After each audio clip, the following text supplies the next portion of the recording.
seconds. Please have a seat. There are still available seats in the front.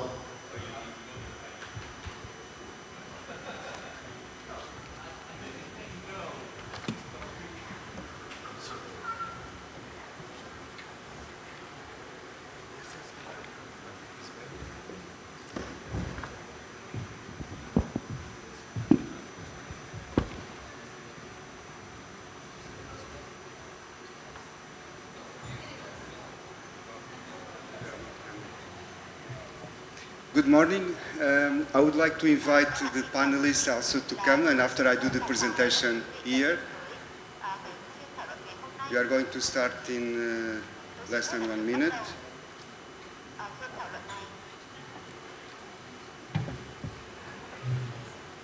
So Ms. Hang, Mr. Yannick, Ms. Adam, can you, we are not asking to come to the stage, just you can, yes.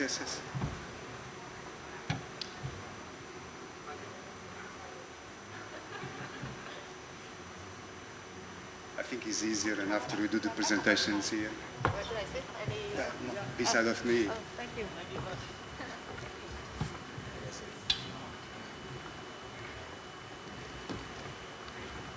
Benoit, what time should we finish? 9:30. Yeah. So, good morning.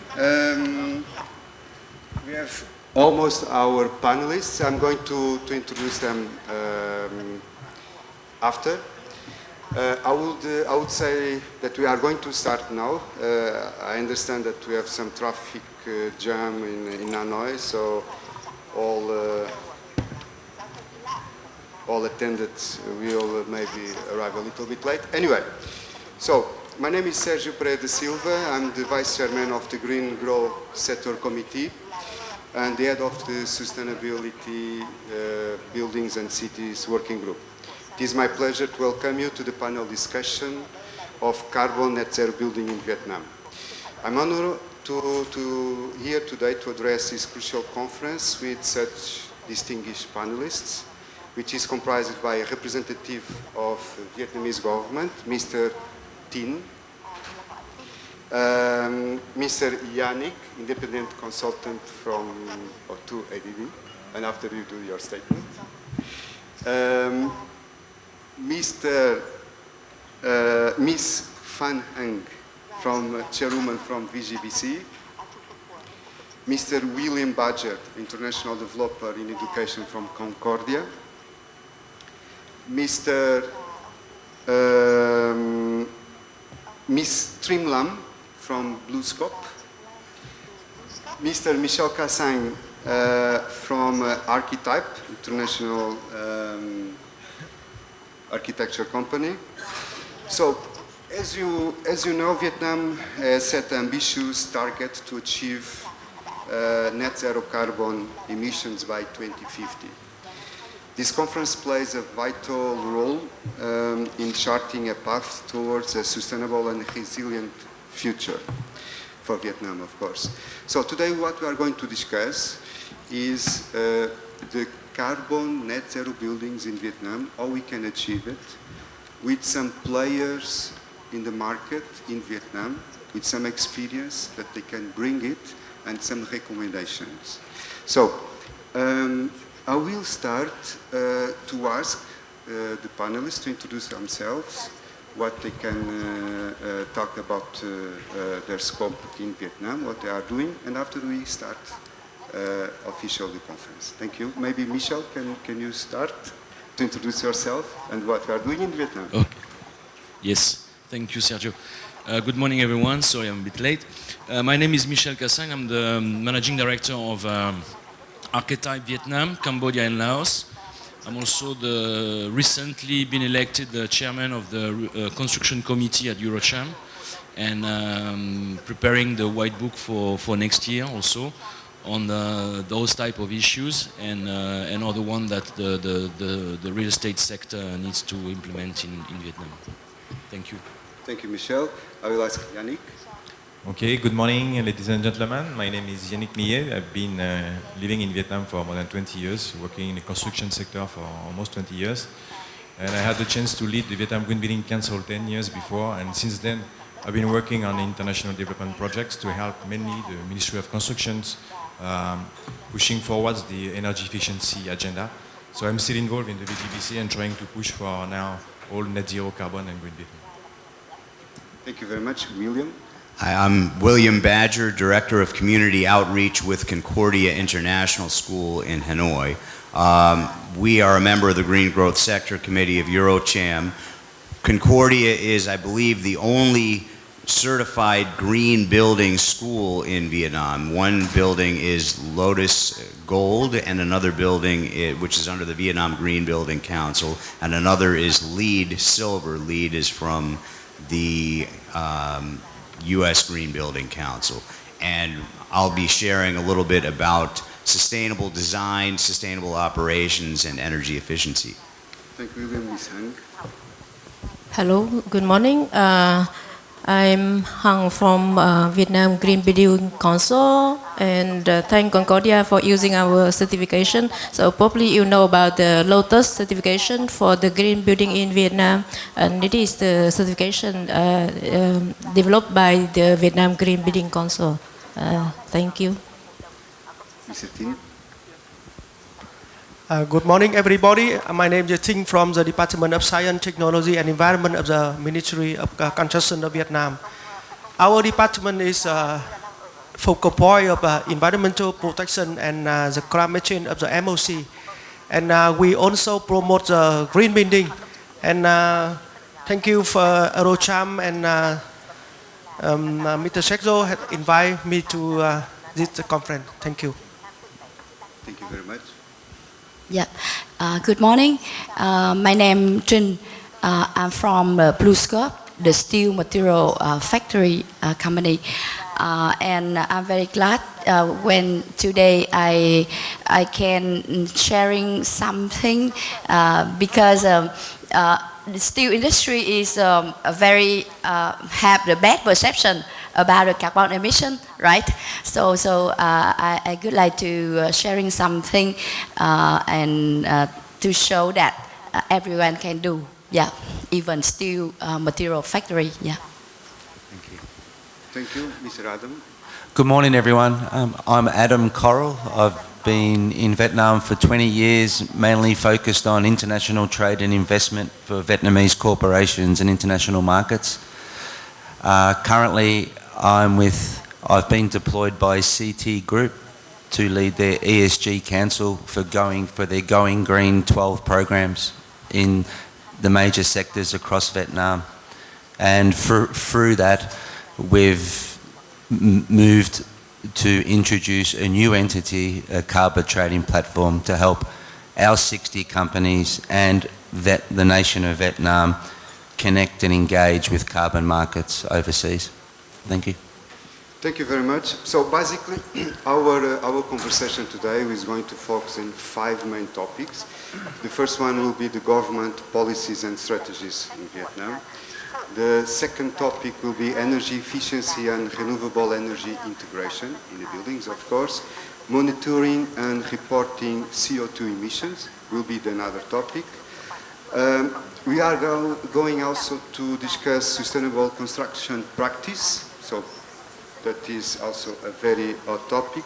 And in the end, we are going to try to understand what is the challenge and opportunities in the Vietnamese market. So, before to start, I would like to address or asking 2 minutes to Ms. Hang to align about what is the concept of carbon in the buildings. So when we are going to talk during these 70 minutes, in terms of definition from carbon, we can understand what we are talking about. So I'm asking this picture, and easily for Ms. Hang can at least align all of the audience about what we are talking about, and after we can start. There's no pointer there. If I can borrow a pointer, that will be easier. I think it makes sense. Thanks, Sergio, for having this alignment before we start. Because when we talk about the net zero carbon building, it's important to align what it is. So I only want to share this one picture from World Green Building Council. And this is the definition by World Green Building Council about net zero carbon building. So when we talk about the building, there are two parts of it, operational carbon and embodied carbon. So you can see here the operational carbon and embodied carbon. And when we talk about the net zero carbon building, we talk about whole life carbon of a building, which means the operational carbon and embodied carbon. So that leads us to the concept of, so what it is about the net zero carbon building. Before we go there, we go to the reduction of energy demand. So if from business as usual, you can cut down the energy use, that you could have the energy, reduce energy demand, and here the energy efficient building. And if the rest of the energy is supplied by the renewable energy, then you have the concept of net zero operational carbon. So this is only cover the operational part of the building. But for we know that for building we need a material. So there is embodied carbon that's already embodied in the material that you use. And here it is. And when you can reduce embodied carbon and compensate with the residual emission, then here we have the possession of net zero whole life carbon. So that means, again, when we talk about the net zero carbon building, we talk about whole life carbon, including operational carbon and embodied carbon. So today we will talk about how do we do about that for both parts, the operational carbon and embodied carbon. So I hope that I said it clear for everybody. Thank you, Sergio. Thank you very much, Ang. It is very important, at least for us, to align the same definition, the same concept, and we can after now start the conversation. I would like to address our first question to Mr. Tin from the government, in this case from MOC. Mr. Tin, what is the government's target for reducing green gas emission in Vietnam by 2030 and 2015, and of course what is the impact in the construction sector? Tôi xin phép nói bằng tiếng Việt. Cảm ơn câu hỏi của ông Sergio. Chính phủ thì cũng đã ban hành cái chiến lược quốc gia ứng phó đến biến đổi khí hậu đến giai đoạn 2030 và 2050. Trong đó thì có cái mục tiêu tổng quát tôi có thể nêu một số cái con số. Ví dụ như cái mục tiêu đến 2050 là chúng ta đảm bảo đạt được cái tổng lượng phát thải kính quốc gia giảm khoảng 43,5% so với kịch bản phát thải thông thường BAU. Thì trong đó cũng có chia ra các cái mục tiêu đối với các cái lĩnh vực từ các ngành, ví dụ như là ngành năng lượng, ngành nông nghiệp, ngành lâm nghiệp sử dụng đất, rồi ngành các quá trình công nghiệp, rồi vấn đề về xử lý chất thải. Và trong đó thì có nêu ra một quy định rất là quan trọng, đó là các cái doanh nghiệp mà phát thải trên 2.000 tấn CO2 tương đương một năm thì phải có cái giải pháp để giảm phát thải. Và cái mục tiêu đến 2050 thì chúng ta phấn đấu đến 2035 là cái phát thải của chúng ta đạt đỉnh, và sau đó giảm dần, và đến 2050 thì chúng ta đạt trung hòa carbon.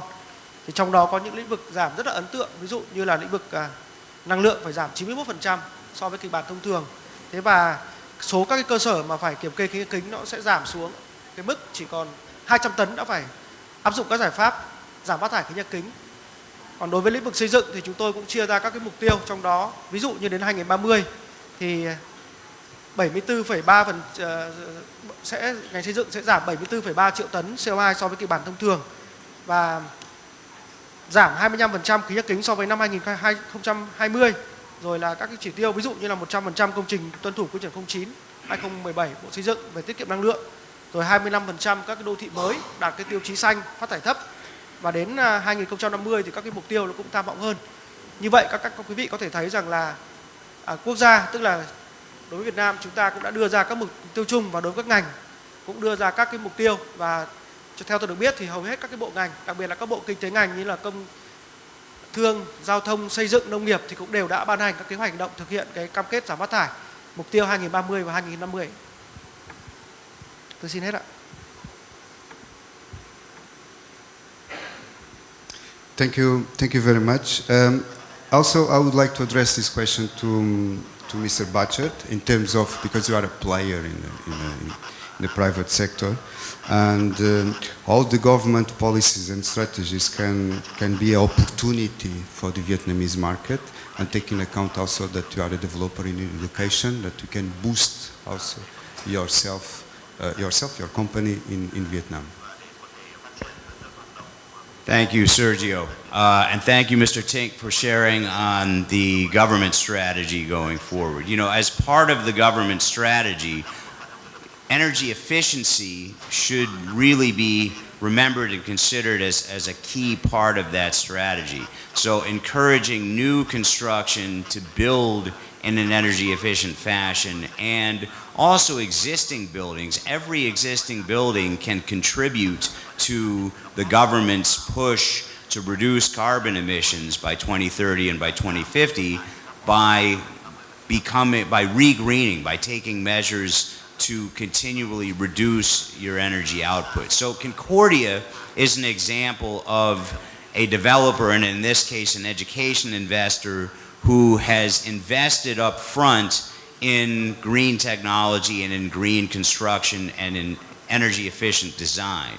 And it includes a number of different criteria, but we looked at things like putting external cladding outside the windows, which itself is made from renewable materials, and that measure helps keep sunlight coming in but reducing heat intake from the sun, which in turn allows us to run the air conditioning in a much more efficient and lower impact fashion. And so LED lighting is another one, where when you convert to LED lighting, there's a huge energy savings. So all of these small measures add up and help a building owner, a building operator, to save money and contribute to the country's reduction in carbon emissions. Now, there's also, from a commercial context, I think there's also a marketing aspect in this, in that if you're an office developer, if you're an apartment developer, if you're a school, your buyers, your tenants, your constituents, your families and students want to know that you have put the best into creating an environment that will be good, will be healthy for their life and lifestyle in your building. So certainly there is a commercial and marketing aspect to this as well, in terms of this is where the world is going, and I think existing buildings have an opportunity to re-green, and new buildings have an opportunity to develop in an energy efficient fashion. And we hope that going forward also that Vietnam will have more opportunities for schools like ours, for buildings like ours, to take our energy from renewable energy sources as well, which would allow us to bring our carbon footprint down. If anyone would like more information on our energy efficient design, I'm happy to share that with you.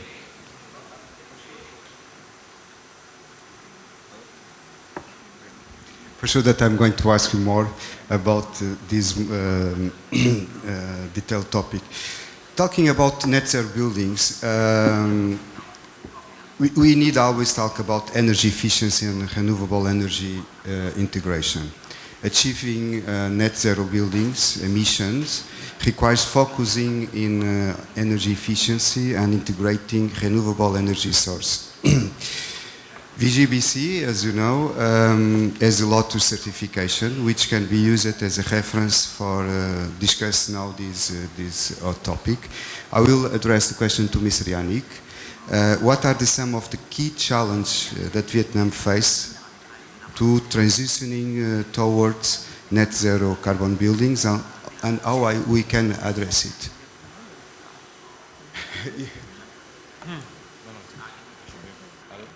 Yeah, okay. Okay, thank you for your question, Sergio. Yeah, that's a big question. I think that there are several challenges. There are challenges from a policy point of view. Yeah, I think that there is a need to have a very clear roadmap to achieve net zero buildings from the government. You know, like in Singapore, they have set up their 80-80-80 strategy. So they want to have 80% of all their great GFA, so their green, their gross floor area to be certified, 80% with a super low energy building, and they also want to renovate 80% of their existing building. So by 2030. So it's very clear, it's very straightforward, and everybody knows what is inside. And it's mandatory, right? And it's mandatory because it's a master plan, it's Green Building Development Master Plan. So I think likely, the government can be, the government of Vietnam could be influenced by this. I don't mean that it is as easy as in Singapore. Vietnam is a much different context than Singapore, but still, everybody knows this 80-80-80 rule, and it's striking, and it's raising the awareness of every citizen there. So I think that, first of all, to have this kind of strategy would be likely beneficial. Secondly, there is a big problem with data. Now we think that going towards low energy and low carbon buildings, we need to have data. So we need to be able to monitor, and there is a big deficit of data. So basically, we can hardly know exactly what is the actual building stock. So there is a need to conduct inventories about what is already existing and what is to be built. And also, going towards net zero energy or net zero carbon buildings will require a three-pronged strategy. First of all, you need to handle new buildings. So you need to make sure that those designs and the expected performance, and finally also the actual performance is going to be in line with the design. Secondly, it needs to address the existing building.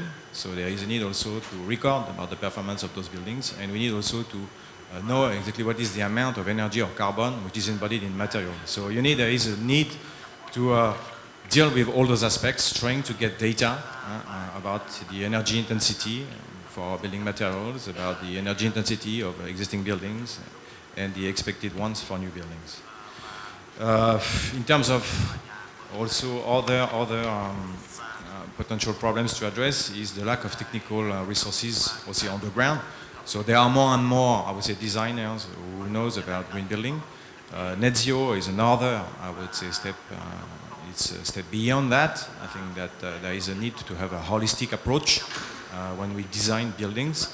And so far now, although the construction industry has raised up a bit the bar in terms of performance, it's still far from being sufficient in order to address the whole market. So the private sector also have to train itself and to get to know about all those integrated energy design techniques that should become mainstream, as it is now also in Singapore, basically by mandating green building certification for every new buildings. The general level of expertise of the private sector has risen and is now up to the standards, so that they systematically integrate that in every new building design. There is also a very big work to be done at the grassroots level, because of the fact that so far, if the public is not demanding from green buildings, nothing is going to change, I would say, in developers' mind. So we are all building users, whether it's in our homes, whether it's where we work. So we should be calling for green building so that at least we can operate this market transformation from the ground level, at the grassroots level. I mean, it's very important. Now, I would say we can see there is a trend in the office building sector. I would say during the last stakeholder mapping I worked out with ADB in this regard, we found out that real estate companies are now witnessing a kind of change in this area for especially grade A and grade B office buildings. So there is now a demand for green building, especially from companies that are overseas companies that are mandated ESG policies, and they are now mandating all their offices to be green. So there is now a hunt for where are the green buildings in Ho Chi Minh and in Saigon, in Saigon and in Hanoi. So I think that's the kind of green premium brown discount is shaping up in Vietnam, but it's still a very limited segment. This should not be limited to grade A and grade B. It should go also all along the way, so that at least local developers are also inclined to green their new buildings or their existing building. So that's one thing. But also, the more importantly, is for the people to ask for green housing. So they need to ask for, instead of cheap or whatever, but it should be cheap and green. systematically. So apart from two kind of exceptions, I mean in Hanoi, Capitol House, and in Saigon, Phu Quang, then no other developers is, I would say, residential property, residential developers are going towards greening their new investment. So that's also a big lack, and that's a big problem on the ground. So raising the awareness of the general public should be one of the main areas. So we hope that through the VGBC and through others, we are going to address this. But yeah, I think that intensive, I would say, campaigns needs to be carried out on the ground. And there are plenty of others, but I can speak hours, so maybe I should... Yes, and our time is very limited. But I think it's important to get at least, I took two main points, that is SWIFT, the voluntary to mandatory certification, as in Singapore, and understanding that sustainable buildings can be a very marketing power tool for the developers. Also, I'm going to address this question to Michel, and continue in the topic of energy efficiency. So how energy efficiency buildings can play a role to optimizing the comfort for the users, to optimize the investment costs, and to get a better performance building in Vietnam. What was the the efficiency use in the buildings. What, as an architect point of view, how can contribute it to Vietnam construction stock buildings? Yeah. Just before answering your question, I want to emphasize that there is one sector in Vietnam which are craving for net zero building is the industrial investors. So sorry, can you hear me? Well, yeah, sorry. So European and American and Japanese and some Korean also, industrial investors are coming to Vietnam, and they ask not anymore for a LEED gold or LEED platinum, whatever. They want a net zero carbon footprint building. And we have the case of a European investor from North Europe who asked for this type of building, which they could achieve by the technology, but could not achieve because of regulation. Did not have authorization to have enough square meter of solar panel on the roof, and therefore could not achieve the zero carbon, so neutral. It's a current bottleneck that we have. Yes, current bottleneck is that. So I understand in the office, residential, so let's say local market, there is not demand yet, but in the industrial sector, there is a massive demand. And Vietnam now is competing with other countries in the region due to the China +1 policy. Therefore, we encourage now the Vietnamese government and the Ministry of Construction and other ministry related to this kind of regulation to ease the regulation to get those investors who's going to wants to build zero carbon building in Vietnam. There is a massive flux of investor that's escaping China or Taiwan, and when they come to Southeast Asia, they have the choice of Thailand, Indonesia, and Vietnam. But Vietnam is well positioned in the map, so I think there is an opportunity here that Vietnam should consider very greatly. That was my just comment on that. Thank you, Michel. Yes, definitely. Just to add one quick and obvious point, but that I didn't address, is that we as an investor and developer, by investing up front in energy efficient design and technology, are saving money significantly. Prior to joining Concordia 8 years ago, I was in the real estate development sector for about 10 years. So a similar size, we have about a 7,000 square meter footprint. Our energy consumption is a fraction of what a similar sized office tower would be with glass windows and everything. And so the challenge, exactly as these two gentlemen have pointed out, is that we were willing to invest in energy efficient design because we're the ones using it and we're the ones saving money as we operate the facility. The challenge is how do we show office tenants and apartment buyers that they need to buy green, that they need to rent green, and encourage in turn the developers to spend the extra 2% investment that it would take to actually make a green building, because that really is all it is. So I don't know if I have time to this answer is your idea question, to debate. but I Yeah, will yeah. go even further than that. So we need the government to give some incentive to those developers. And I want to emphasize that incentive is not automatic. Of course, they would like to require some tax exemption, sort of financial help, you know, for them to invest in green building. But you can find very easy measure. For example, when you apply for building permit, you got priority. You're on the pile on the list. Correct. That's easy. That doesn't cost anything to the government. So there is incentive like that could be. Before incentive, excuse me to cut it out, but we need the roadmap, the regulation, and the standard, and the benchmark, and from there you can incentivize or punish those who do beyond the target or do below the target. But we do really need the roadmap, the standard, and the baseline. I agree with both. I agree with both. Because one is the private sector that are pushing to ease the process, that I believe that could be one of the tools to boost, in this case, the real estate in this moment in Vietnam, and also is the guidelines that the government need to use to manage it. So, but Michel, your point also, along with Yannick, I think is quite important when Yannick said that sustainable buildings can be a marketing tool to attract the sellings, for example. In another view, as Vietnamese government, to ease the process can attract also FDI in Vietnam and to be a better solution for the China Plus One.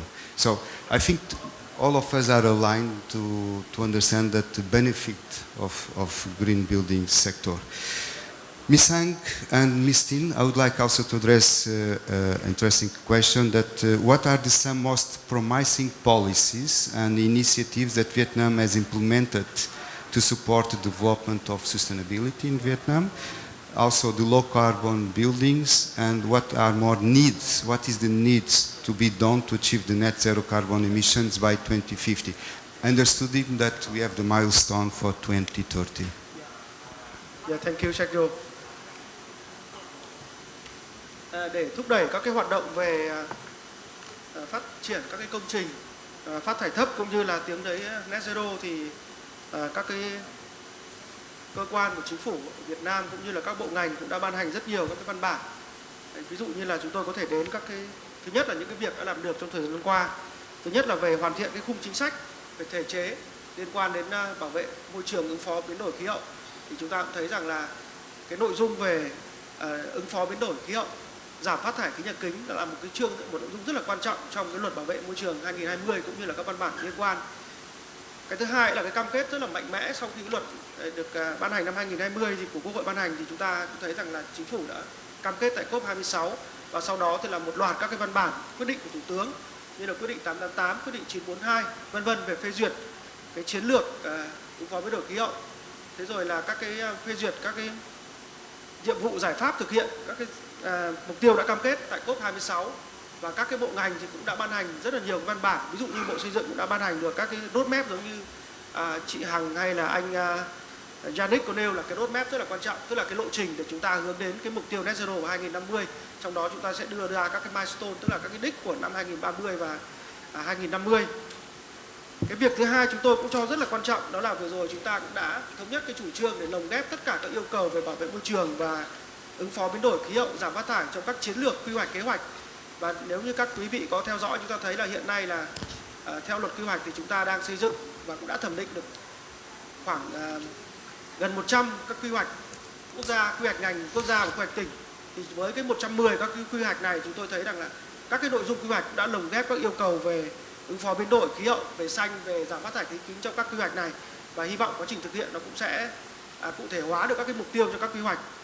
Cái vấn đề thứ ba là chính phủ Việt Nam vừa rồi cũng đã giao Bộ Tài chính chủ trì phối hợp các bộ ngành và địa phương để xây dựng một cái đề án, chuẩn bị cái lộ trình đề án về phát triển thị trường carbon ở Việt Nam, và chúng tôi thấy rằng là Bộ Tài chính cũng vừa trình chính phủ và có một thông tin rất là vui là cái lộ trình đấy cũng rất là gần, tức là 2023 2024 chúng ta sẽ chuẩn bị cái khung pháp lý, 2025 2027 sẽ vận hành thí điểm cái thị trường carbon ở Việt Nam, và 2028 sẽ bắt đầu triển khai thực hiện. Và tôi cho rằng là cái việc vận hành cái thị trường carbon thì nó sẽ hỗ trợ rất là nhiều, không những cho các lĩnh vực về phát thải, các công trình phát thải thấp, các công trình xây dựng net zero, mà cả các lĩnh vực khác, bởi vì chúng ta sẽ tạo ra một cái nguồn lực về tài chính cũng như là tạo ra một cái cơ chế trao đổi tín chỉ carbon rất là tốt đối với các cái loại hình. Và đặc biệt là tôi cũng xin nói thêm ý kiến của ông Michel cũng như là ông William có tranh luận. Tôi thấy rằng là đối với các công trình phát thải thấp và công trình net zero ở Việt Nam thì với cái điều kiện khí hậu thì cái mức tiêu thụ năng lượng ở nhiệt đới của chúng ta thì mức tiêu thụ năng lượng của các công trình của Việt Nam nó sẽ cao hơn các cái nước ôn đới, bởi vì chúng ta dùng rất nhiều điều hòa. Theo tính toán thì chúng ta có thể thấy rằng tiêu thụ năng lượng trong điều hòa nó chiếm từ 50 đến 60% cái tổng tiêu thụ năng lượng công trình. Thế và đối với cả các cái công trình xây dựng, ví dụ như anh Sergio có nói rằng là cái diện tích của rooftop nó có đủ không để cho chúng ta có thể lắp các cái pin mặt trời, thì báo cáo quý vị rằng là đối với công trình nhiệt đới chúng ta rất là khó để đảm bảo cái yêu cầu, cái chỉ tiêu về năng lượng tái tạo giống như các nước ôn đới cho các công trình xây dựng. Cho nên là cái việc mua bán trao đổi cái tín chỉ carbon nó rất quan trọng để đảm bảo cái công trình có thể đạt được cái mục tiêu phát thải thấp hoặc phát thải dòng bằng không. Tôi cho rằng trong cái thời gian tới thì cần phải thực hành các hoạt động thêm, ví dụ như hoạt động tuyên truyền phổ biến rồi nâng cao nhận thức. Đến hôm nay chúng tôi thấy rằng là cái mục tiêu, cái đích sắp tới 2024 các doanh nghiệp phải kiểm kê khí nhà kính nó cũng rất là gần. Thế nhưng mà chúng ta cũng cần phải có các cái giải pháp để tuyên truyền nâng cao nhận thức. Thế rồi là tôi cũng đồng ý ý kiến của anh Mitchell và anh William cho là vấn đề về cái standard, tức là các cái tiêu chuẩn xác định thế nào là công trình net zero, xác định thế nào là các dự án net zero ở Việt Nam là chúng ta hiện nay vẫn chưa có, cho nên là cái này rất là cần để hỗ trợ cho các cái chủ đầu tư, các cái doanh nghiệp họ mong muốn làm net zero thì họ phải căn cứ cái quy định nào để họ có thể làm. Và hiện nay thì Bộ Khoa học Công nghệ cũng như các bộ ngành chúng tôi cũng đang nghiên cứu để xây dựng ban hành các cái tiêu chuẩn về net zero cho các cái lĩnh vực của các cái bộ ngành quản lý. Và cái thứ ba chúng tôi thấy rằng là cái vấn đề về tài chính xanh rất là quan trọng. Chúng ta các doanh nghiệp thì bao giờ cũng muốn có cái incentive, cái hỗ trợ của nhà nước. Tuy nhiên là cái hỗ trợ về thuế, về phí hiện nay rất là khó khăn vì chúng ta liên quan đến cái luật thuế. Thế và chúng tôi thấy rằng là cái ưu đãi thì hiện nay đang trên thị trường đang có những cái quỹ, các cái nguồn vốn xanh của các ngân hàng, ví dụ như tôi đã biết là HSBC, Standard Chartered, rồi sắp tới có thể là các hệ thống của các cái tổ chức của ngân hàng phát triển châu Á như ADB cũng sẽ hỗ trợ, rồi là IFC. Thì tôi thấy rằng là các nguồn vốn và tín dụng xanh nó sẽ nhanh hơn và nó sẽ hiệu quả hơn đối với cả cái việc mà chúng ta chờ chính sách của nhà nước đối với việc mà giảm thuế phí đối với các dự án xanh, dự án phát thải dòng bằng không. Và cái cuối cùng là tôi thấy rằng là cái vấn đề về chúng ta cần phải chuẩn bị kế hoạch thực hiện cái ZSP để mà tận dụng được cái cơ hội từ nguồn vốn này và thúc đẩy cái việc phát triển cái năng lượng tái tạo và thực hiện cái giải pháp để các doanh nghiệp có thể hỗ trợ đổi mới, thay thế công nghệ, đổi mới cái quy trình sản xuất để đảm bảo cái yêu cầu về net zero. Thì tôi cho rằng đấy là những cái hoạt động mà chính phủ Việt Nam cũng đã làm và tôi nghĩ là trong tới cần thiết phải làm để mà thực hiện cái mục tiêu net zero của chính phủ vào năm 2050. I believe that we have also adding topic for. Yeah, I think Mr. Thịnh have show a great big picture with the government's policy and direction quite clearly. My past, I will only focus into our buildings and construction sectors, and since the decarbonization of Vietnam electricity is part of the Vietnam Climate Action Plan in 2050, I think and building are connected to the supply of the grid, so I think it is more appropriate and practical for our sector, for Vietnam building sector, to adopt the zero carbon ready as a target, not yet net zero carbon. Because the fact is, our scope 2 carbon, the energy used that our building use come from the energy that is not clean energy. So for us, it could be more to prepare for the net zero carbon by zero carbon ready as a target, and the energy performance indicator can be used. It is very practical, easy to measure. easy to show. So, to truly reflect the effort of a building to reduce the energy consumption and enhance the energy efficiency, the EUI, the energy yield intensities, should be used as a performance indicator. And any building can declare the energy yield per square meter annually, and they can reduce this number by the strategy for passive design, the active design, and optimize the energy use in project. And this is already mentioned in Decree 21/2011 NDCP on the law on economical and efficient use of building of energy and measure. So in this law and decree, it is required the building equivalent to 500 TOE to measure, declare, and audit. So if we start from there, we start from back to basic, energy yield intensity of a building with the data and benchmark, and then we can have the different benchmark for different building typology, and we can start from there for every building to enhance. And our regulation and standard should also emphasize on the start with the energy efficiency and then the whole life carbon of the building. And we talk about the current regulation. Today we already have the QCVN 09 focusing on the requirement on the building design, but there is also lack of requirement for the operational performance benchmarking. And as I mentioned earlier, it has been mentioned in another decree, but it's not been enforced. So if we can just require the building to measure, report, disclose, and audit, then we already have a good start. And then for the reduction of embodied carbon in building material, then the potential of material efficiencies in the design and construction stage has not been addressed in any regulation. Yeah, I have checked, but then I haven't seen it has been addressed, because the role of architect is very important at the beginning of the building design. The material efficiency means reducing the primary material demands through optimizing the design, optimize building technique, and the more intensive use of existing material or the use of the scrap material. And it is also the cost-effective measure. But currently there's no requirement for example, sorting or reuse or recycling material at the end of life, or the minimum percentage of recycled content in material. So this is the way to reduce the embodied carbon. So to address the whole life carbon, you start with enforcing the energy efficiency in operation through the mandate measure and disclose the EUI, and then move to the embodied carbon by approaching from the design stage, with the regulation. So that is my bit. Thank you. I know that William wants 1 minute. Just very quickly to follow up on Mr. Tink's comment about rooftop solar. I do think that Vietnam does have the weather conditions and everything to facilitate rooftop solar. We currently, as a school, we have rooftop solar only for hot water heating.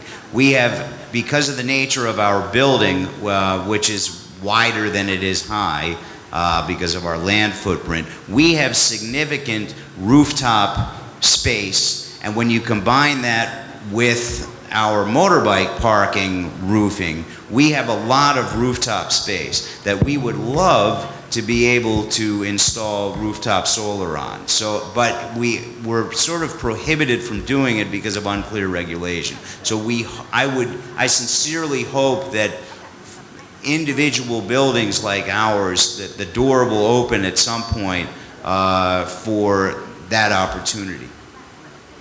Thank you.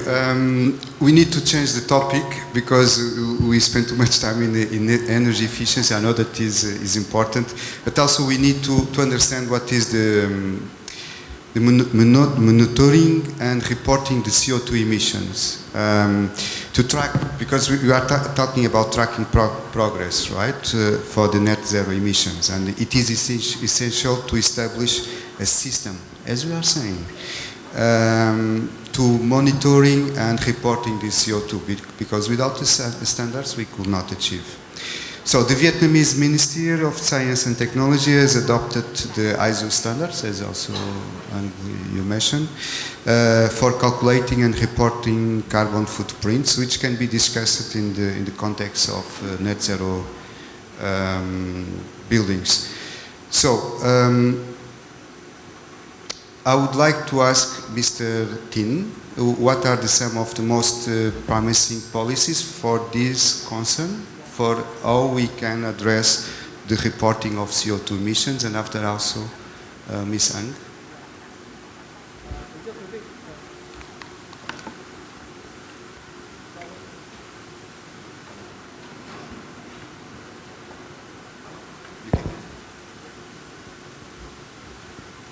Alo.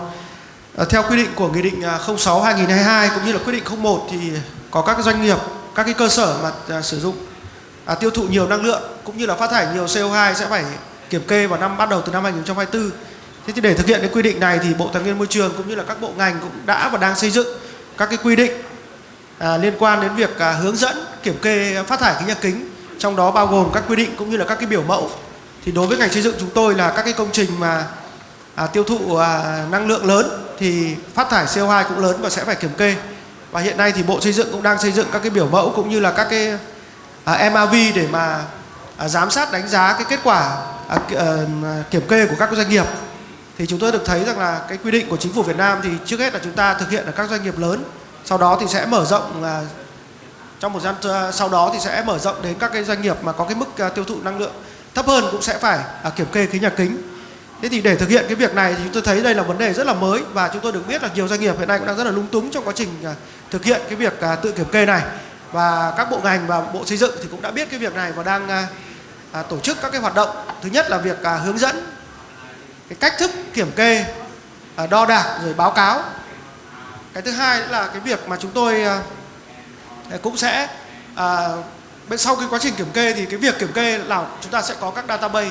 Tuy nhiên là sau cái câu chuyện kiểm kê là cái giải pháp để thực hiện cái việc này là cái gì, thì hiện nay là chúng ta cũng đang thấy rằng là Bộ Tài nguyên Môi trường cũng đang chủ trì xây dựng một cái quyết định của Thủ tướng về tiêu chí các dự án xanh. Thì các cái tiêu chí dự án xanh này thì sẽ là cái cơ sở để chúng ta có thể tiếp cận được các nguồn vốn xanh, và các nguồn vốn xanh này nó sẽ hỗ trợ quay lại cho các cái cơ sở nói chung, cơ sở doanh nghiệp sản xuất nói chung, và các cái đối tượng mà phải thuộc kiểm kê khí nhà kính để có các hoạt động về thay đổi, điều chỉnh, thay thế các cái trang thiết bị về công nghệ nhằm cái mục tiêu là giảm tiêu thụ năng lượng, giảm phát thải khí nhà kính. Và đây là một trong những cái mà chúng tôi thấy rằng là nó sẽ là cái mục tiêu tích hợp cùng với quá trình mà chúng ta đổi mới công nghệ, giảm tiêu thụ tài nguyên, các cái đầu vào sản xuất cũng như là tuần hoàn tái sử dụng, và tiến tới là sẽ cũng vào cái mục tiêu đó nó sẽ giảm cái tiêu hao năng lượng cũng như là giảm phát thải khí nhà kính ở các cái công trình. Và cái thứ ba là tôi cho là cũng là một cái rất là quan trọng, đó là cái việc kiểm kê khí nhà kính nó sẽ giúp cho các doanh nghiệp là phải có xây dựng được các cái lộ trình giảm phát thải, giống như cái mục tiêu mà trong cái chiến lược quốc gia về ứng phó với đổi khí hậu có nêu là các cái doanh nghiệp mà đến 2030 là 2.000 tấn, ngoài 2.000 tấn phát thải CO2 một năm, thì ngoài cái việc kiểm kê ra chúng ta phải có các giải pháp để mà giảm phát thải, và đến 2050 là các doanh nghiệp mà chỉ có 200 tấn cũng đã phải áp dụng các giải pháp giảm phát thải. Thì tôi cho rằng là cái việc mà kiểm kê về đánh giá thì các cái công cụ, các cái tiêu chuẩn thì rất là quan trọng, giống như tôi đã nêu ở cái phần mà hiện nay chúng ta đang thiếu các cái quy định về mặt quy chuẩn, về mặt tiêu chuẩn, về mặt định mức kinh tế kỹ thuật để xác định các cái loại hình công trình, dự án công nghiệp, rồi dự án nông nghiệp, dự án giao thông vận tải thế nào là net zero, và từ đó thì chúng ta mới có các cái công cụ cũng như là các cái căn cứ để chúng ta set các cái benchmark cũng như là cái câu chuyện mà chúng ta sẽ đưa ra các cái roadmap để mà thực hiện. Chị Trinh ở bên BlueScope cũng nói với tôi rằng là cái quy định của Việt Nam là liên quan đến cái việc kiểm kê khí kính chúng ta đang dựa vào cái tấn dầu tương đương, tức là cái định mức theo cái luật sử dụng năng lượng tiết kiệm hiệu quả. Thế nhưng mà chị cũng nêu rằng là đối với cả ngành sắt thép thì kinh nghiệm quốc tế là người ta đưa ra cái benchmark, ví dụ như là bao nhiêu kg CO2 trên một tấn thép, thì đấy là cái cơ sở để người ta có thể doanh nghiệp dễ dàng kiểm kê cũng như là doanh nghiệp dễ dàng báo cáo, và cũng là cách mà để cho chúng ta khi mà áp dụng các cái EPD, tức là cái tuyên công bố môi trường các sản phẩm nó dễ dàng để các cái doanh nghiệp, các cái nhà đầu tư hoặc là các cái đơn vị tư vấn thiết kế hoặc kể cả những người tiêu dùng có thể dễ dàng lựa chọn được các cái sản phẩm mà nó có cái mức phát thải thấp, bao gồm cả CO2 thấp và cái mức tiêu thụ năng lượng thấp. Và tôi cho rằng cái EPD cũng là một trong những cái công cụ rất quan trọng. Và hiện nay thì chúng ta cũng chưa có một cái khung chính sách nào về EPD. Bản thân ngành xây dựng chúng tôi cũng đang thúc đẩy cái việc EPD trong lĩnh vực vật liệu xây dựng. Thế nhưng mà nó vẫn đang dừng ở cái mức là tự nguyện, bởi vì quy định của pháp luật chúng ta chưa có. Và tôi nghĩ đây là một cái xu hướng không những chỉ cho các doanh nghiệp hướng tới thị trường xuất khẩu khó tính và các thị trường EU, mà các doanh nghiệp ở trong nước cũng cần phải hướng tới để xây dựng cái EPD. Và tôi được biết là hiện nay rất nhiều doanh nghiệp trong nước, đặc biệt là doanh nghiệp có vốn đầu tư nước ngoài làm EPD rất là thành công. Dạ cảm ơn anh Thịnh.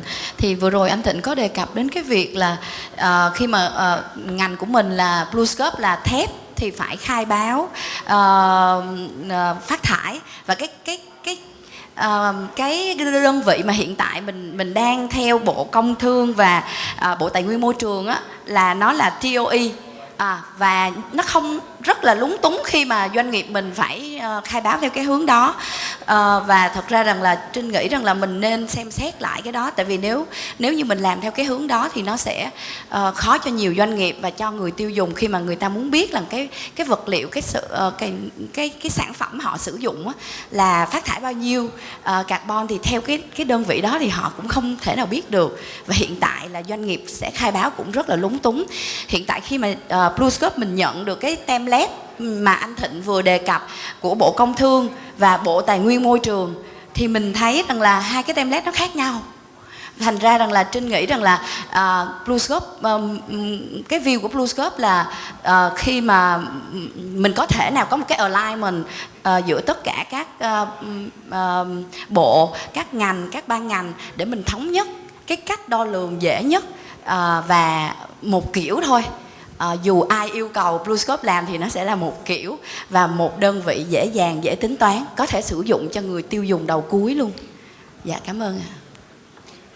Exactly, because it was a question that we were asking after was your experience as a private sector, how to report the CO2.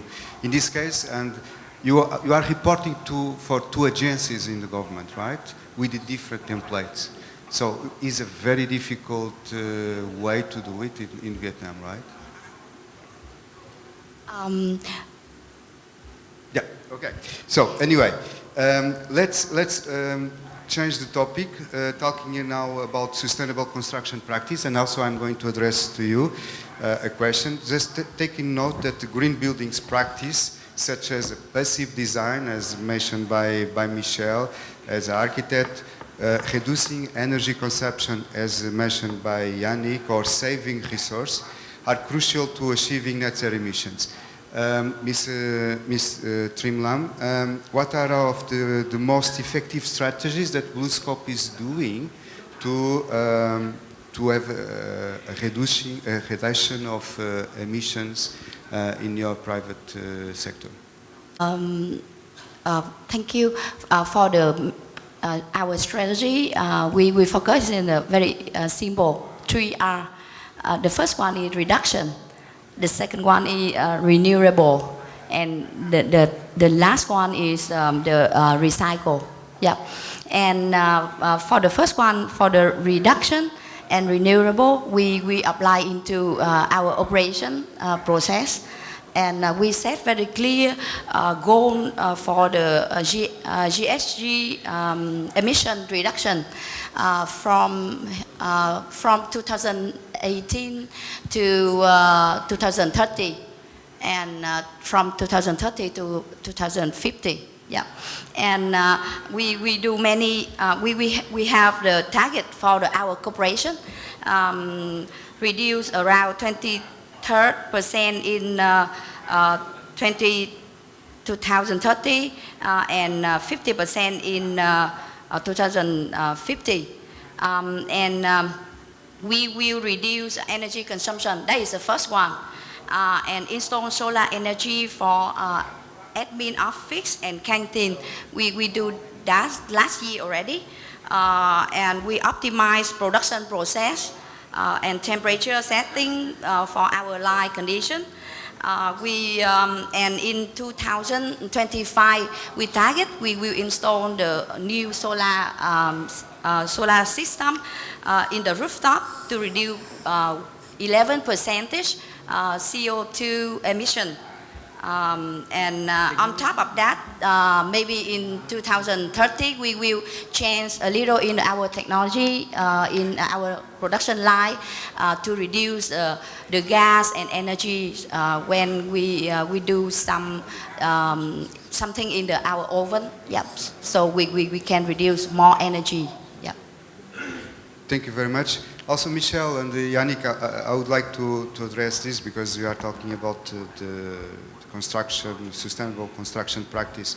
What is the passive design rule in the construction that we can support to achieve the net zero buildings? As an architect point of view. Yes, as an architect and urban planner. Yes.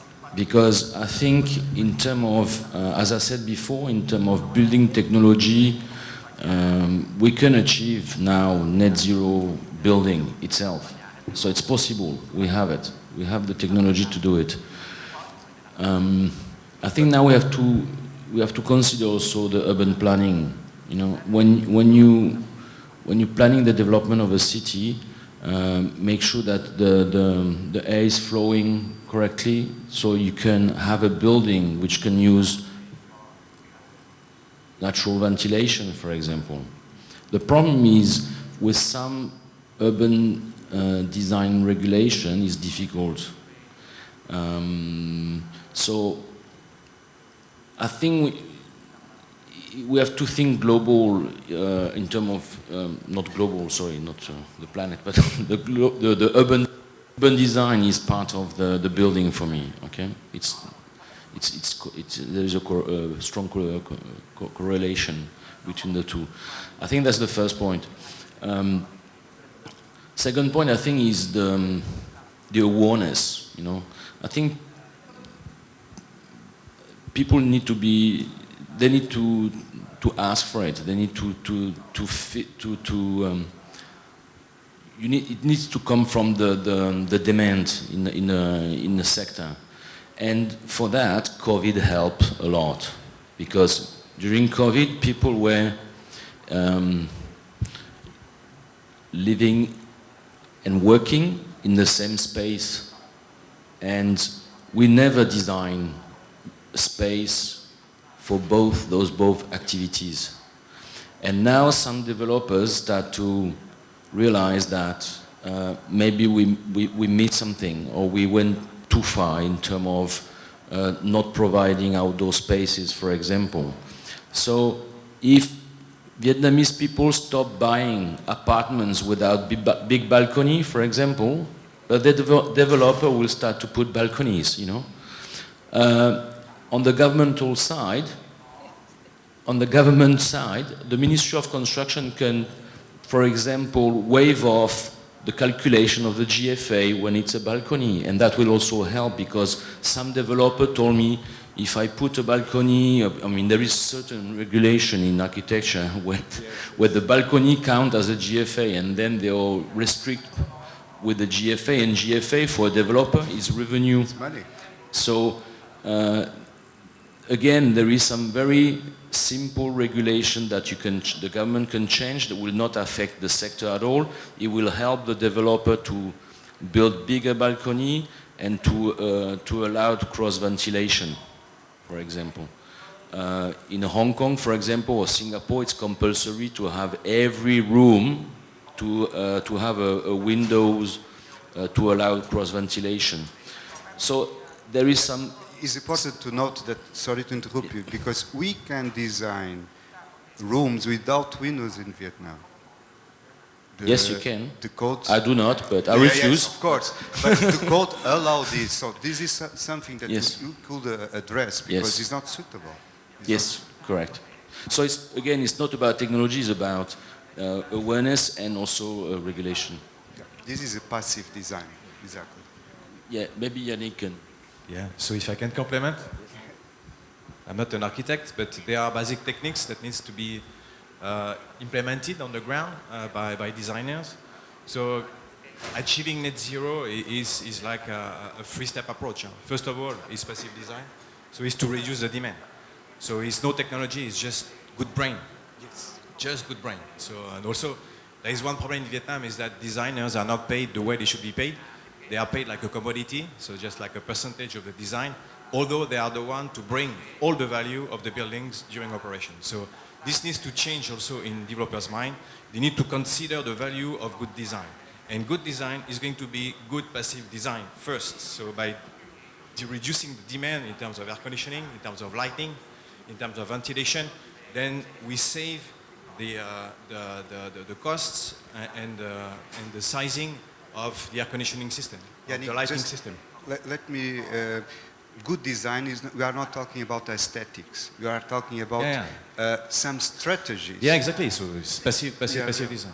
But I would say during some of the demonstration projects we did with the Ministry of Constructions, we could find out that even in already designed buildings, somehow, I would say at least they were at the design, almost detail design stage, we could figure out that through energy modeling that the air conditioning system was over-dimensioned by at least 40%.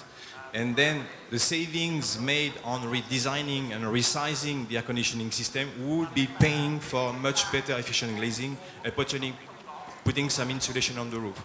So basically, what the developers and designers have to figure out is that if the design is handled properly through energy integrated design, I mean that before the design starts, before anything is put on the paper, I would say from a design perspective, there is a need to set up the targets of the building. I want my buildings to be zero energy. I want my buildings to be efficient in water. But this needs to be quantified. And design needs to be implemented by architects and engineers together and not just one after the other. So that's how the targets are reached. That's how we worked for the UN building here in Hanoi, where we set up all the objectives from the start, and then everybody works together in order to achieve all those single objectives which are set up for energy, for water, for waste, for materials, and so on and so on. So first of all, reducing the demand through proper passive design. Secondly, trying to size the equipment properly and try to choose the most efficient one in order that if you need to have some air conditioning, that you have a very high COP equipment that will provide you with the service. And at the end of the day, once you have done all those kind of two steps very thoroughly, then comes the time of renewable energy. But I would say renewable energy is somehow a lure right now. I would say that's just the tipping point of the iceberg, and that's the cherry on top of the cake. I would say we are not going to serve, I would say, and serve the whole world and have, I would say, super efficient building just only with PV panels. I think that good designers might even do better without any PV panels if they do it very right from the start. So that's very important to have this kind of overview. I think that there is a holistic approach that needs to be taken into account and not just consider investment costs, but also consider operational costs so that there is a net present value analysis that can be made during the building design that shows how efficient is going to be the building, not only from an energy and water perspective, but also from a financial perspective on the long run. So holistic approach and passive design, reducing the demand, I would say adapting, I would say with very efficient equipment, and top of the cake, we put a PV panel if necessary. And I would add to that, we're an example of an end user that did exactly what you were talking about, where Concordia went in and said, we want to design an energy efficient building. We looked at the LEED standards and the Lotus standards up front, hired a world-class designer, world-class architects to design and build a building that met those standards. So the criteria is out there. I mean, there certainly are opportunities to utilize criteria, bring in proper designers, and build and design efficiently. Again, I use the example of external cladding is something that I think really needs to come back. I've seen some buildings, I know Wink Hotels is an example of one that's using external cladding that helps reduce sunlight, and in turn the air conditioning is running more efficiently. So those kinds of things can be done. Yes, and you are an example that you and what Yannick and Michel say, all these practice will not increase the construction cost at all. We can say 2%, maybe.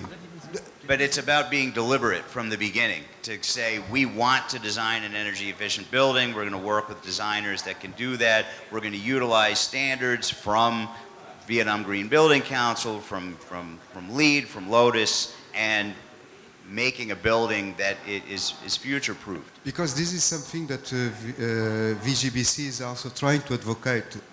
Using passive design doesn't increase the construction cost at all. Exactly. Thank you for bringing this up, because so many people thinking that, oh, the green building costs a lot more money, and there's a misperception in the market that it costs, 25%, 30%. It's not true. It's not true. You are architect, you know. The passive design only costs you the brain. Yes. Yeah, but the problem for you is the developer, are they willing to pay for you? But if they know that by having the good passive design, you help them to reduce 35 to 40% of energy use, when you'll be able to cash it out for your design, you'll be able to charge them for the design. So that is the question. But the fact is, like the diagram that I showed earlier, we should start from the basic, reduce the need. Energy efficiency is the way to reduce the need, and passive design is where to start. And with a good passive design, you can already reduce 35 to 40% of your energy demand. And then after that, you choose smartly the active system, the MEP system, right side, right velocity, etc. Then the good design strategy, active and passive design strategy, can help to reduce the total operational energy use down to about 50%. So in other words, cut half of what you pay, cut half of your electricity bill. So actually, I support the government to increase the price for electricity, because that is a way to force the investor, developer, user to focus more on the first fundamental thing is to reduce first. We need to conserve, we need to reduce before anything else. Like Yannick said, the renewable energy is like the iceberg. It is, after you cut 50%, then it will think, okay, how can I supply the rest? Is it possible to have an on-site renewable, or can I sign the DDPI and I purchase the renewable from somewhere? So that will be the next step. But first step is look at your bill and see how much of the EUI, the energy intensity used, and try to cut it to half by having a good architect and have a good passive and active design. Yeah. This is a very hot topic, and please note that the questions, you can address questions. Just raise your hand and we start to create more movement, because I believe that we have already Florian that want to have his why I want to raise. So please. Just to add one more thing, is the trend in many countries now is to increase the price of energy. So, and Vietnam, I don't think they will go, it won't be an exemption for Vietnam also. So price of energy will go up, and in some country massively up. So it's not a choice, it will not be a choice anymore. You are right. Also, I would like to address a question to Mr. Adam, because 70 minutes is not enough to discuss. I think we could have 1 or 2 days stay here talking, because it's too many topics to address. But I think it's very important also, Mr. Adam, to understand how the carbon credit trading platform, because you are implementing this in Vietnam, how they can contribute to boost sustainable construction in Vietnam. Thank you, Sergio, and thank you to everyone. It's a great discussion. I'm learning a little bit myself. So with regards to the platform, so it's simply another tool, another mechanism to help Vietnam with the fight against carbon and climate change. So at the moment, there's various tools that are designed for registry and carbon trading from the EU, America, Japan. There's none in ASEAN. So we wanted to establish one that focuses on the ASEAN area of the world and can hopefully meet the unique needs that we have here. But just to extend on the discussion that everyone has, I think another responsibility that we take quite seriously is meeting the needs of the future consumer, such as an example with the construction industry. 30 million people in the Mekong and Red River Delta will be impacted by climate change. Their houses will be impacted by climate change. That is a fact. So CT Group have invested in prefab housing. We've worked with 10 universities in Vietnam to design floating housing, to design stilts housing in a response to that. Now, we didn't design that or go about that or invest in that based on profit. We looked at it at a national level based on prosperity. So if people are able to live with climate change in the future, people can have jobs in the industry, there's no waste, there's less pollution, they can live in a way that's not impacting the environment, they can live close to work. All of these decisions from developers help the nation prosper, and from that, developers make profit. Similarly with our decisions with regards to urban infrastructure around Ho Chi Minh City. So all our land banks, all our developments are along the new railway lines in the city, the new subways. So there's 12 of them. So people can live near the subway, people can travel to work. The designers, once again, are from Vietnam and overseas to design green buildings with the best possible architecture and efficiencies that we're able to do at the moment. And once again, working with Vietnamese universities and institutions for their feedback on how things are going to look in 10 years, 20 years, because we don't have all the answers, and we're talking to everyone we possibly can within Vietnam and around the world to try to frame our decisions moving forward. Thanks, Sergio. Thank you. Also, it's very important because we come from passive design, the reduction of the need, also the credit trading platform.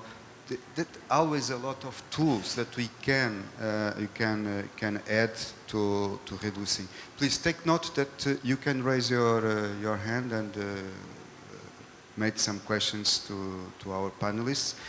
I know that the time flies and we start to don't have too much time. I would like to do a round for all our panelists, talking about the challenge and the opportunities that we can have it. But basically, you can understand that is a wrap-up. Before, yes, Benoit, we have, okay. I bring my own microphone. Sorry for Jan. Okay, thank you. Thank you very much. My name is Florian Berenek. I live here in Vietnam 14 years, working on CSR, on many things, but also a lot in construction and in the entire region. And I would like, first, I would like to thank Adam, because that's actually the point I wanted to bring. We are talking not about some isolated green buildings. We are talking about millions and millions of houses which are needed to be built in Vietnam, to refurbish, to replace all of our cities. The old structure of social housing from the 60s and 70s has to be replaced. Quick, fast, efficient, green, affordable, applicable. We have so many targets or goals to achieve while doing that. I think this is most important. Houses are for people and not for climate change. And therefore, I would like to ask in particular, Mr. Ting, I had the honor and the opportunity to work with MOC and with AMC there over several years now. And I see there are, especially on the lower level, on the top level, we have international investors, we have architects, we have technology coming. But what do we do on the other side of the pyramid, on the simple house builders, on those who need support just to do buildings which are not the high-end zero, but buildings which are probably built not only for 10 years, they should be built for a generation, for 2 or for 3. So what is your opinion? Where would MOC, in particular you, see the most urgent need of support in terms of quality infrastructure, so labs, testing, standards, skills development, craftsmanship?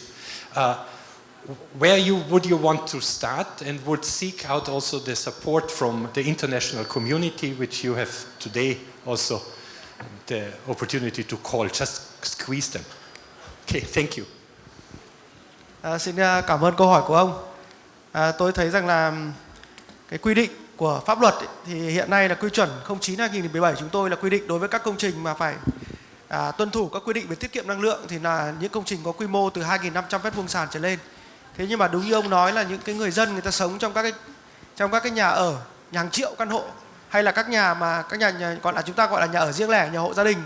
Cái thứ hai là các cái đối tượng ví dụ như các công trình nhà ở xã hội chẳng hạn. Ví dụ như các anh chị biết là hiện nay là Thủ tướng cũng vừa phê duyệt, Chính phủ vừa phê duyệt một cái đề án 1 triệu căn hộ cho người thu nhập thấp từ nay đến năm 2030. Thế thì cái câu chuyện mà chúng ta tích hợp các yêu cầu về xanh, rồi yêu cầu về giảm phát thải, yêu cầu về tiện nghi trong các công trình này như thế nào? Thì báo cáo với các quý vị rằng là đối với hiện nay thì những công trình mà dưới 2.500 m² là chúng ta khuyến khích các cái giải pháp về tiết kiệm năng lượng. Thế vậy thì để họ tiết kiệm năng lượng thì chúng ta phải thực hiện những cái gì? Thì tôi nghĩ rằng là chúng tôi cũng đang tiến hành các cái bước. Thứ nhất là về xây dựng các cái hướng dẫn thiết kế. Thì hiện nay cái tiêu chuẩn thiết kế nhà ở riêng lẻ thì chuẩn bị được ban hành. Và trong đó thì chúng tôi cũng sẽ tích hợp các yêu cầu về hướng dẫn, các yêu cầu về thiết kế kiến trúc, rồi giải pháp về sử dụng vật liệu cho các công trình này. Cái thứ hai là đối với cả các loại vật liệu đưa vào công trình thì chúng tôi cũng đang khuyến khích các cái doanh nghiệp để mà nghiên cứu sản xuất, đưa ra thị trường các cái sản phẩm vật liệu tiết kiệm năng lượng. Và cái vật liệu tiết kiệm năng lượng này thì nó áp dụng cả cho công trình nhà ở riêng lẻ, công trình nhà ở xã hội và cho cả công trình có quy mô lớn hơn 2.500 m². Và cái thứ ba là chúng tôi thấy rằng là cái vấn đề về truyền thông nâng cao nhận thức là rất là quan trọng. Bởi vì là khi người ta nhận thức được các cái giá trị giống như chị Hằng hay là giống như anh Sergio có nói là vấn đề về có một cái băn khoăn của thị trường hiện nay là làm công trình xanh, làm công trình tiết kiệm năng lượng nó tăng đến 15 hay 25% cái chi phí. Nhưng thực ra không phải. Chúng ta phải tuyên truyền và nâng cao nhận thức được với người cộng đồng. Người ta thấy rằng là với cái chi phí tăng thêm có thể từ 3, 5 hay là 7%, nhưng mà cái payback tức là cái thời gian hoàn vốn có khi từ 3 đến 5 năm so với tuổi thọ công trình của chúng ta 20, 50 năm, 30 năm thì cái thời gian hoàn vốn nó rất là nhanh và cái tổng lợi ích đem lại cho người sử dụng nó hiệu quả hơn là chúng ta xây dựng các công trình mà nó không hiệu quả về năng lượng cũng như là không đáp ứng yêu cầu về tiện nghi. Thế thì chúng tôi thấy rằng là cái quan trọng hiện nay là đối với ngành xây dựng thì chúng tôi thấy rằng là những cái vấn đề về phát triển vật liệu này, phát triển về cái giải pháp thiết kế, và chúng tôi cần những cái bên thứ ba, vấn đề về chứng nhận. Như ông nói, các cái phòng lab, các cái phòng thử nghiệm vật liệu xây dựng hiện nay có đủ năng lực không để đáp ứng các yêu cầu về chúng ta testing các cái vật liệu xây dựng mà được đánh giá là xanh hay tiết kiệm năng lượng. Hiện nay phần lớn chúng ta vẫn đang phải đưa sang nước ngoài. Ví dụ như là vừa rồi một công ty xi măng trực thuộc Bộ Xây dựng là phải đưa ra 13 cái sản phẩm xi măng để sang Singapore xong cho BCI chứng nhận. Và chúng tôi thấy rằng là khi quy định của pháp luật, ví dụ như sắp tới sửa cái luật tiết kiệm năng lượng yêu cầu các loại vật liệu tiết kiệm năng lượng phải dán nhãn năng lượng, thì lúc đó chúng ta sẽ thấy rằng là chúng ta sẽ có cái hành lang pháp lý và có cái căn cứ để thu hút các cái nguồn lực, đặc biệt là khối tư nhân, các cái tổ chức doanh nghiệp để tham gia có việc đánh giá, chứng nhận, thử nghiệm các cái loại vật liệu tiết kiệm năng lượng cũng như là các cái loại hình công trình để chúng ta giảm được cái chi phí và hỗ trợ được cho các cái bên, các cái người đầu tư hoặc là các người sử dụng giảm cái giá thành của các sản phẩm xanh, sản phẩm tiết kiệm năng lượng này. Thì tôi nghĩ đấy là cái việc mà Bộ Xây dựng đã và đang làm, và cũng rất là mong các cái khối tư nhân rồi các cái tổ chức quốc tế cũng thể hỗ trợ chúng tôi về công cụ, về tiêu chuẩn, về định mức kinh tế kỹ thuật, rồi về các cái xây dựng các cái năng lực đánh giá thử nghiệm các loại vật liệu, các loại công trình đáp ứng cái yêu cầu về xanh và tiết kiệm năng lượng. Thì cảm ơn ông. Okay, thank you very much. The time is flying, right? We are lack of time, and we have already Eric that is going to moderate the next panel. If you allow me 1 minute for each speaker, just to wrap up what we have saying. I start about Michel. Delphine sent a very warning sign, so I will say thank you, everyone. Yannick. Yeah, this one is really okay. So yeah, one thing we need to think about a three-pronged strategy: handling existing building, handling new buildings, handling construction materials. And since it's a cross-cutting issues, there will have a serious needs of coordinations in between all involved ministries. So for MOC, for MOIT, we could see that even Monterey now, with carbon, so there is a Ministry of Finance for incentive. So there is a need to have a kind of committee under the Prime Minister to likely organize and coordinate all those actions. I just want to say thank you to Mr. Ting in particular, being here on behalf of the government of Vietnam. It's very important that you're at the table and a part of this discussion, working together with the private sector and other members of the government that are here today. Thank you very much for coming, and thank you everyone. Every measure counts. Every small step adds up, and I hope that's the point that we can take away today. Thank you, Ms. Hang. Yeah, thank you everyone for joining us, and I just want to emphasize on the net zero carbon building should start first from conserve, reduce the energy use, and then look at the material you use and question yourself if you really need to, use more material, or you can change it, and the renewable would be the last resources. And the whole life carbon of the building, make the net zero carbon building, you have to look at the whole life carbon. Yeah. And thank you, Thịnh, very much for bringing all the regulation from the government. And, yeah. Mr. Tin. Trước hết thì thay mặt cho Vụ Khoa học Công nghệ Môi trường Bộ Xây dựng cảm ơn Eurocharm, cảm ơn tất cả các quý vị đại biểu ngồi panelist cùng với chúng ta chia sẻ những cái chủ đề rất là hot hiện nay. Thế thì với cái số lượng 300 công trình xanh ở Việt Nam, và hôm nay chúng ta chỉ nói đến công trình net zero, và thực tế hôm nay chúng ta ngồi đây thì Việt Nam tôi thấy rằng là chưa có công trình nào được chứng nhận net zero, và tôi rất là kỳ vọng rằng là với những cái sự kiện như thế này, với cái việc vào cuộc của các cái cơ quan tổ chức ở trong và ngoài nước cùng với chính phủ, thì chúng ta trong các sự kiện lần sau chúng ta sẽ dần dần có thêm được các cái công trình mà phát thải thấp, rồi công trình net zero đúng như là cái kỳ vọng và cũng như là đúng cái cam kết của chính phủ Việt Nam. Xin cảm ơn tất cả quý vị. Yes, please. Yeah, thank you, Eurocharm. I think if we would like to become the net zero, we need set a very clear goal. Yeah. And every small step to do.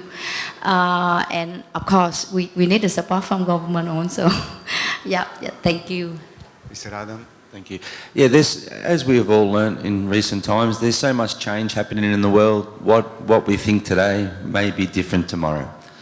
So with regards to us, we're not waiting for 100% rule or 100% policy to give us a direction. We've started and we're moving forward, and we'll be agile with whatever decisions are put in place and whatever decisions change. The key decisions now for us as a timeline: industry carbon baselines completed before the end of 2024, a carbon trading mechanism in place in that same timeline, and to educate and work with industries, institutions, and as many people in Vietnam and overseas as possible to increase our capabilities. Thank you. Thank you very much. I would like to say on behalf of Green Growth Sector Committee to say thank you to the MOC on behalf of Mr. Tin, the great cooperation that he's doing with Eurocharm. Also Ms. Ang from Vietnam Green Building Council. Green Growth Sector Committee is very straight together, doing some potential and exciting projects. And I would like to say thank you to the panelists to come over, and I will give the stage to our chairman, Eric, that is going to conduct another panel. Thank you very much for having you here. Good morning. It's very short time. I'm very sorry.